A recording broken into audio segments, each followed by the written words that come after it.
వెనుదిరిగి వస్తాడు. రాత్రి పగలు ఆ దృశ్యాలే ఆ మనస్సులో మెదులుతాయి, ఆలోచన చేస్తూ ఉన్నాడు. తండ్రి వచ్చి అడుగుతాడు, కుమారా, నగరమంతా చూసావా? చాలా సంతోషంగా ఉందా? నాన్న, చూసినాను.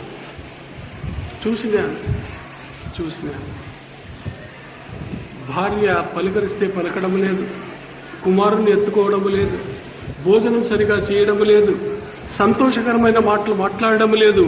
ఎప్పుడూ ఆలోచన చేసి, ఏమిటి ఈ మృత్యువు? ఎందుకు ఈ రోగాలు వస్తాయి? ఎందుకు మానవుడు ముసలివాడవుతాడు? దీనికి కారణమేమి? రాత్రి పగలు నేను ఈ స్వర్గ సుఖాల్లో ఉంటే ఆ సత్యాన్ని కనుగోలేను. నేను నాకు ఆ సత్యం కావాలి, ఆ సత్యాన్ని పరిశోధించాలి, పరీక్షించాలి, ఆ సత్యాన్ని తెలుసుకోవాలి.